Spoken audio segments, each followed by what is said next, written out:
नमस्कार, परभणी न्यूज मध्ये आपलं स्वागत करतो। मी दिलीप बनकर। पाहूया आजच्या ठळक घडामोडी। परभणी न्यूजच्या वतीने एका कर्तृत्ववान शून्यातून विश्व निर्माण करणाऱ्या शिवप्रकाश जानकीलाल झंवर यांची आम्ही खास मुलाखत घेत आहोत। LIC एजंट पासून तर वयाच्या 24व्या वर्षी शिवप्रकाश जानकीराम झंवर यांनी परभणी जिल्हा मध्यवर्ती बँकेत नोकरी करत असताना आपला प्रवास चालू केला। परंतु अचानक त्यांना एक LIC चे एजंट भेटले आणि त्यांना ऑफर दिली, तुम्ही एजंट व्हा। शिवप्रकाश झंवर यांनी त्यांच्या पत्नीच्या नावाने एजन्सी घेतली, ते एजंट झाले आणि 31 मार्च 1970 मध्ये LIC मध्ये तारावती झंवर यांनी प्रथम मान मिळवला आणि त्यांनी सुरुवात प्रमाणे केली। ते MDRT झाले आणि हाही त्यांनी मान मिळवला। त्यानंतर कोर्ट ऑफ टेबल, त्यानंतर टॉप ऑफ द टेबल। एका वर्षात 12 MDRT मिळवणारे शिवप्रकाश जानकीराम झंवर हिंदुस्थानात द्वितीय होण्याचा LIC मध्ये मान मिळवला। जगामध्ये परभणीचे नाव केले। आता ते सेवानिवृत्त झाले असून आपल्या परिवारासोबत ते सुखी आहे। परभणी न्यूजच्या वतीने घेतलेली ही त्यांची यशोगाथा। आज राजगोपालचारी उद्यानात आलेलो आहोत। रसमत रोडवरील हे उद्यान परभणी जिल्ह्यातील शहरातील हे एकमेव उद्यान आहे आणि या उद्यानामध्ये राजगोपालचारी मित्रमंडळाचे जे वयोवृद्ध रिटायर झालेले जे नागरिक आहेत ते या ठिकाणी येऊन थांबत असतात आणि मन मोकळेपणानं गप्पा गोष्टी करत या ठिकाणी ते दररोज या गोपालचारी उद्यानात येतात आणि एकमेकाशी सल्लामसलत करून या ठिकाणी मैत्रीभावाने राहतात। तर आपल्यासोबत जे उच्चस्थ पदावर काही राहिलेले जे अधिकारी आहेत ते सुद्धा रिटायर झालेले आहेत आणि ते राजगोपालचारी मित्रमंडळाच्या माध्यमातून या ठिकाणी सगळे मित्रांना भेटून आपल्या चर्चा करत असतात। आपण राजगोपालचारी ज्या उद्यानामध्ये जे आलेलो आहोत या ठिकाणी या लोकांसाठी वाचनालयाची सुविधा नाही। या ठिकाणी या लोकांना व्यवस्थित म्हणजे एक बसण्यासाठी जे पाऊस आल्यानंतर 2 रूम पाहिजेत आणि त्या ठिकाणी ते थांबू शकतील। टीव्ही मनोरंजनासाठी टीव्ही सुद्धा आवश्यक आहे, परंतु या ठिकाणी असं काही माध्यम नाही या राजगोपालचारी आणि परभणी शहरातील हे एकमेव असं राजगोपालचारी उद्यान आहे की ज्यामध्ये या सुविधांचा अभाव आहे। आपल्यासोबत LIC चे झंवर साहेब आहेत। त्यांनी विदेशामध्ये जाऊन अमेरिका सारख्या ठिकाणी LIC म्हणून त्यांनी प्रोग्रेस करून एक उच्चस्थ आपल्या परभणीचं नाव त्यांनी नेलेलं आहे आणि आपल्यासोबत आहेत ते काय सांगतात आपण त्यांच्याशी जाणून घेऊ। आयुर्विमा महामंडळामध्ये काम करत असताना झंवर साहेब यांनी अनेक वर्ष काम करून आपल्या परभणीचं नाव रोशन केलेलं आहे आणि अमेरिकेसारख्या ठिकाणी त्यांना जाण्याचा योग आला। आपल्यासोबत झंवर साहेब आहेत, काय त्यांचा अनुभव आहे आपण त्यांच्याशी जाणून घेऊ। हेलो, इधर मी शिवप्रकाश जानकीलाल झंवर वयाच्या 24व्या वर्षी मला परभणी जिल्हा मध्यवर्ती बँकेमध्ये नोकरी लागली। त्याच्यानंतर माझ्यासारख्या बदल्या होत गेल्या आणि कुरुंद्याहून माझी बदली मंठ्याला झाली। मंठ्याला बदली झाल्यानंतर मी माझं कार्य नियमित करत होतो। त्यावेळेस 11 ते 6 ही बँक होती।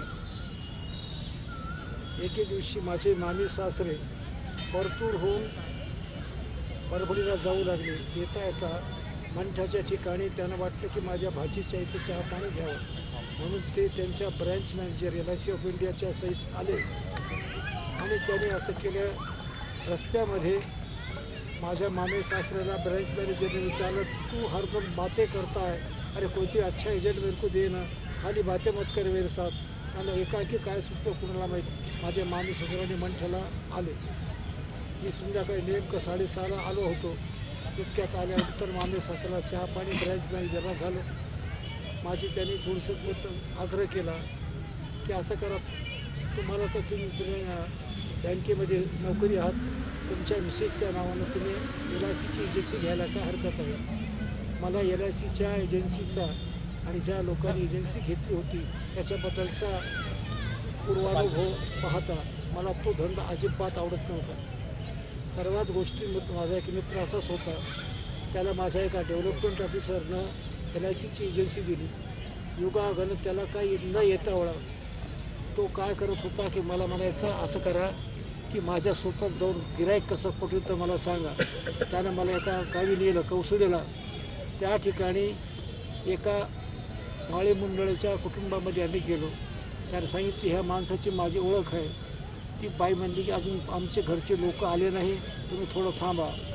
पुन्हा तिने विचारलं तुम्ही कामून आले? ते म्हणजे बाबा आम्हाला विमा विकायला आलो. हा विमा काय आहे? त्यांनी सांगितलं की विमा एक अशी गोष्ट आहे की तुम्हाला त्याचं संरक्षण मिळतं आहे आणि बचत केली तर पैसे मिळतात आणि काही दिवसानंतर मोठ्या रकमेमध्ये तुम्हाला पैसे मिळतात. नाही अजून काय फायदा आहे? त्यामुळे बाबा एखादा माणूस समजा अकाली मरण पावला तर त्याला मुदतच्या अगोदर त्याला पूर्ण पैसे मिळतात. तर त्यामध्ये एखादं हो समजा तुमच्या पतीचं का अकाली निधन जर झालं, ऐकलं का, तर तुम्हाला ते पैसे मिळतील. काय म्हणला? अरे असं काय करायला, असं अभद्र काय बोलला, असं करा तुम्ही निघामध्ये या, तुम्ही निघता की नाही? त्या बाईने एक लाकूड घेतलं, आमच्या पाठीमाग लागली. जो तो लागला घाबरायला माझा मित्र. आम्ही जो पळत सुटतो तो सीधे 4 किलोमीटर आम्ही कुठून कौसडी ते बोरी आलो. त्याच्यानंतर बाप हे काय भानगड म्हणले. आता हा असा अनुभव असल्यानंतर त्या धंद्याविषयी माझं काय म्हणणार असणार. पण योगायोग असा की भगवंताला ते सगळं माझ्या माती मारायचंच होतं.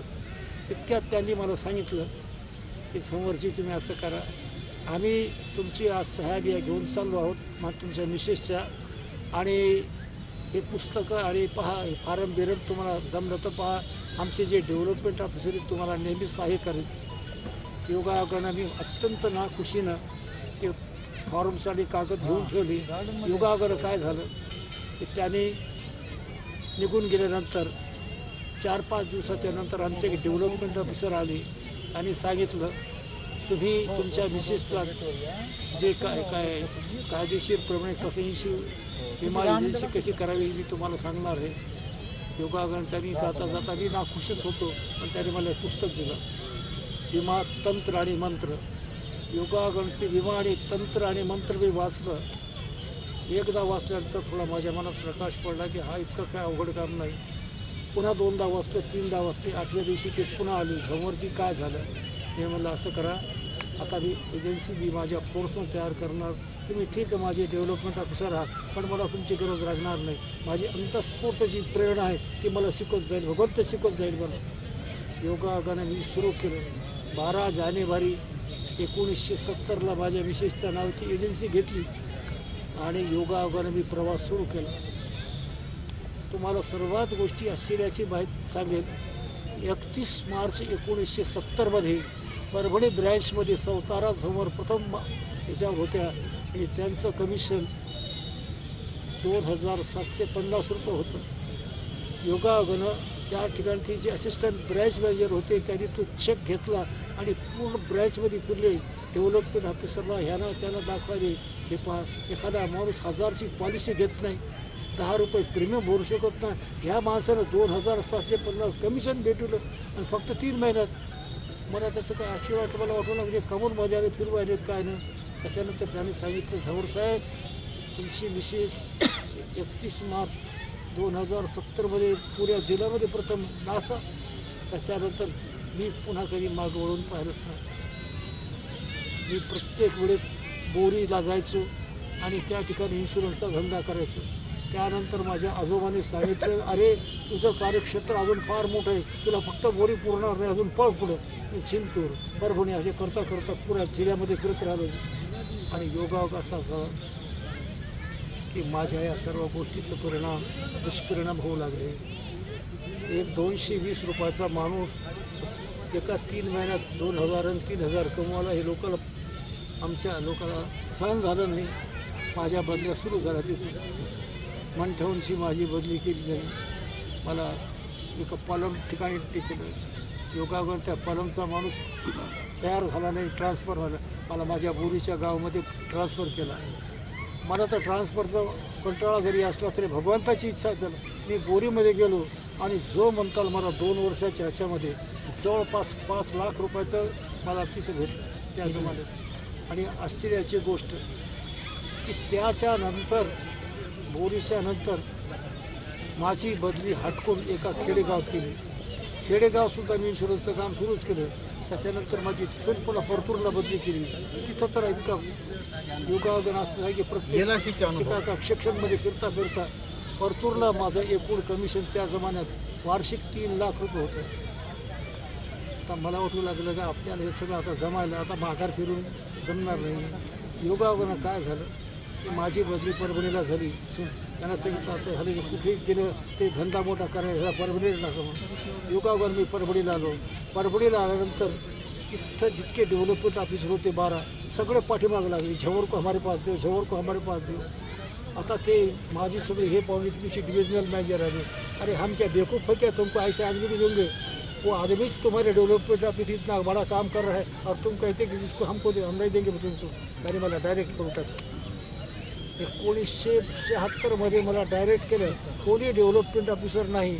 आणि सर्वात मोठी गोष्ट की अशा वेळेस माझं थोडंसं हे झालं की एवढी मोठी बँक हे सगळे माझ्या पाठीमागं लागलेली. आता मला धंदा जमत केलं पण मी काय करायचो प्रॉपर परभणीमध्ये मला जमत नव्हतं. कारण की ते सकाळी जायचं 10-10:30 पुढं संध्याकाळी 7:30 वाजता यायचं.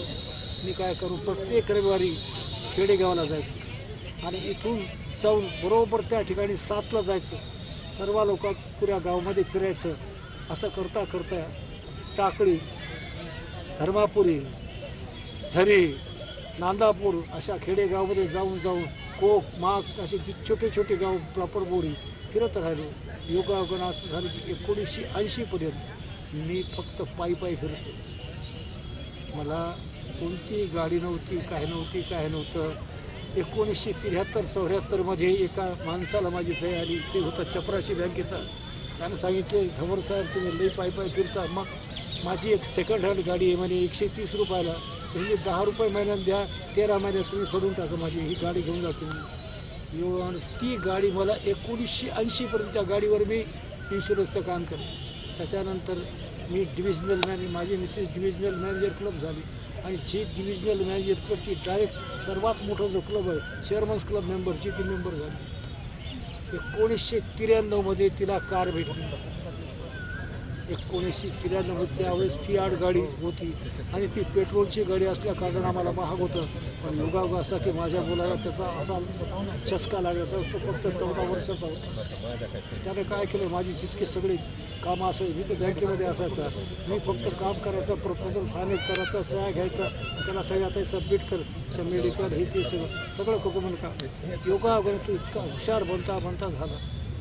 आणि पुढचं असं झालं की ह्याच्यामध्ये ज्या दिवशी मी माझी नोकरी सोडण्याचा प्रयत्न केला त्यावेळेस 1983-84 आमच्या जनरल मॅनेजरनी मला सांगितलं असं करू नको रे, तुला सर्वात मोठी जी आमची तुमच्या कोऑपरेटिव्ह बँकमध्ये जी डिग्री आहे diploma in cooperative business management ह्याच्यासाठी तुझी मी निवड करतो आणि तुला पुण्याला पाठवतो.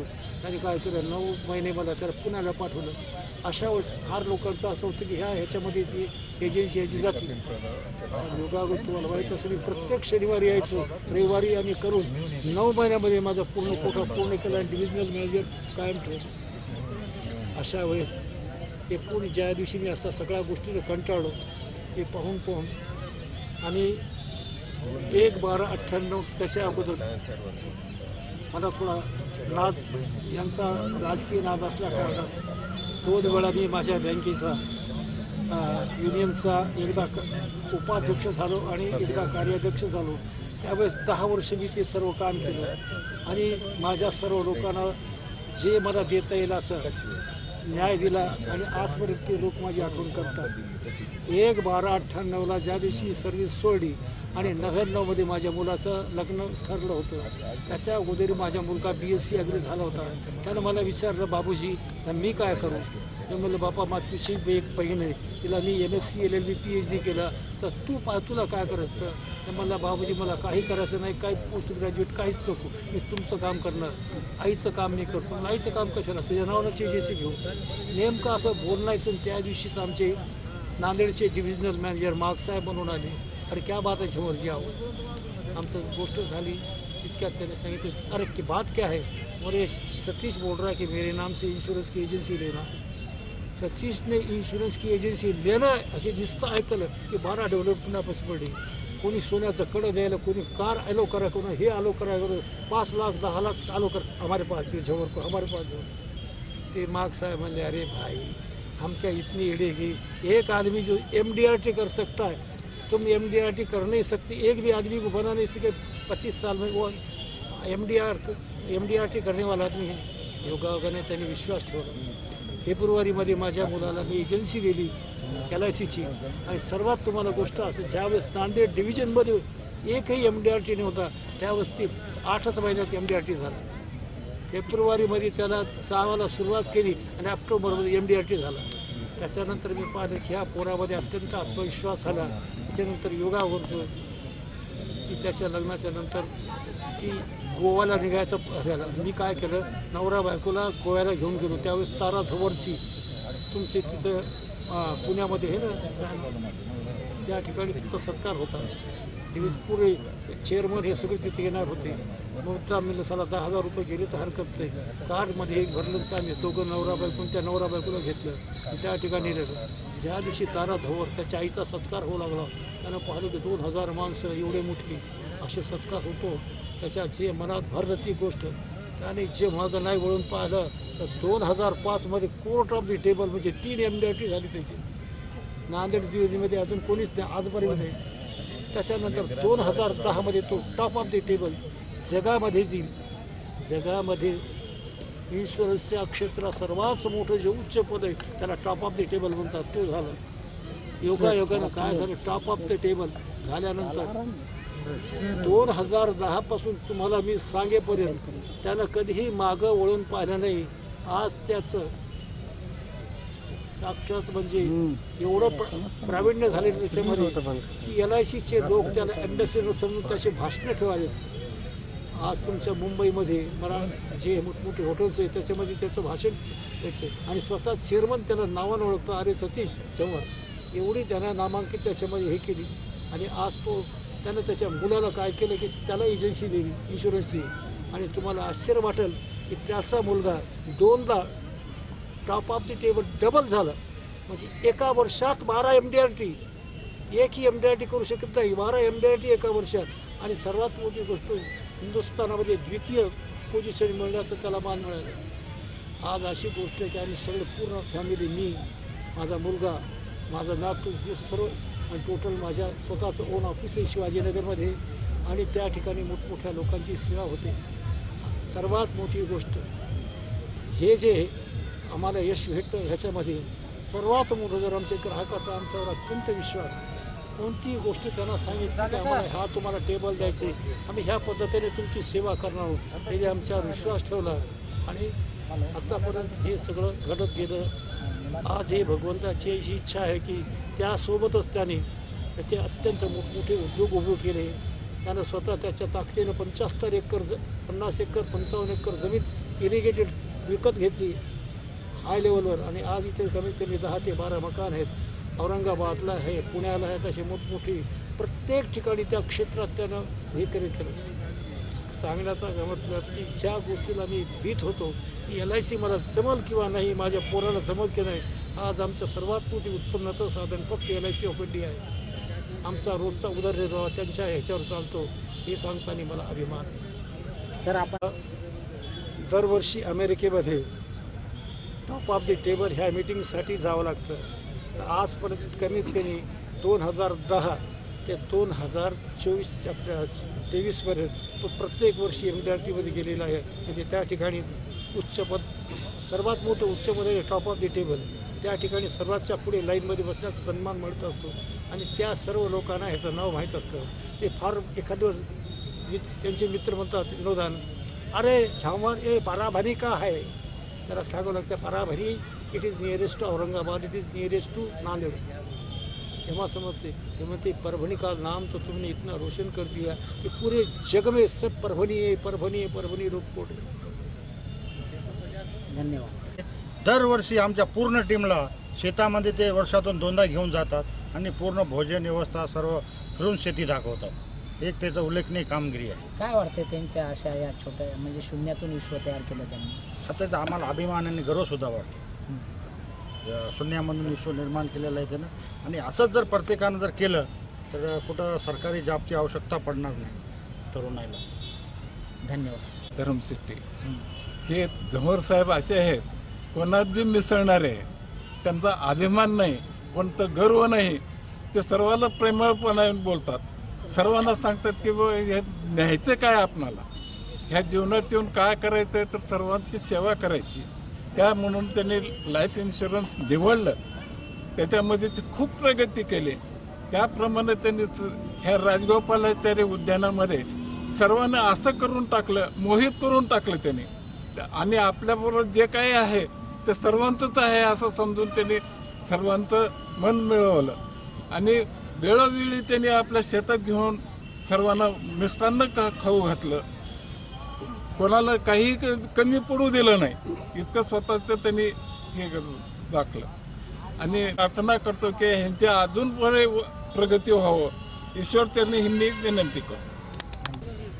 आपल्यासोबत शिवप्रकाश जानकीराम झंवर हे शून्यातून विश्व निर्माण करणारे एक LICमध्ये काम करत असताना त्यांनी उच्चांक गाठला आणि जवळपास बऱ्याच वेळेस ते अमेरिकेला सुद्धा LICच्या माध्यमातून कामासाठी जाऊन आलेले. आपल्या परभणीमध्ये असे वैभवशाली जे नागरिक आहेत त्यांनी आपल्या परभणीचं नाव रोशन केलेलं आहे. परभणी न्यूज कॅमेरा आपल्यासोबत सेवानिवृत्त अरुण भुजंगराव आष्टूरकर आहेत आणि ते राजगोपालचारी उद्यान मित्रमंडळाच्या मध्ये ते एक सदस्य आहेत. आणि या सर्व मित्रमंडळामध्ये ते काम करत असताना या ठिकाणी ते दररोज येऊन या ठिकाणी या आपल्या सगळ्या मित्रांसोबत ते गप्पा गोष्टी करत असतात. आणि आज आपल्यासोबत जानकी प्रकाश झंवर साहेब यांनी जो शून्यातून विश्व निर्माण केलेलं आहे, आज त्यांनी LICच्या माध्यमातून ज्यांच्या मनामध्ये LIC नको होती आणि ते करूच शकत नव्हते, परंतु त्याच LICमध्ये त्यांना परभणीचं नाव जगामध्ये नेऊन पोहोचवलं आणि आज ते LICमध्ये टॉप 10मध्ये आहेत. आपल्यासोबत हे सर्व मित्रमंडळ आहेत. काय सांगतात आष्टूरकर, आपण त्यांच्याशी जाणून घेऊ. झंवर साहेब आमच्या सर्वांचेच मित्र आहेत आणि त्यांनी जे काम केलेलं आहे ते जगात जर्मनी, भारतात परभणी अशी जी म्हण आहे ती सार्थक करून दाखवलेली आहे. आणि त्यांनी मुलाचं आयुष्य घडवलं, नातवाचं आयुष्य घडवलं, म्हणजे ते आम्हाला बाबूजीप्रमाणे, आम्ही सर्वजण त्यांना बाबूजीच म्हणतो. आणि याचबरोबर हे बातमीपत्र संपलं. पुन्हा भेटूया पुढील बातमीपत्रात. शहरातील ताज्या घडामोडी जाणून घेण्यासाठी पाहत रहा परभणी न्यूज.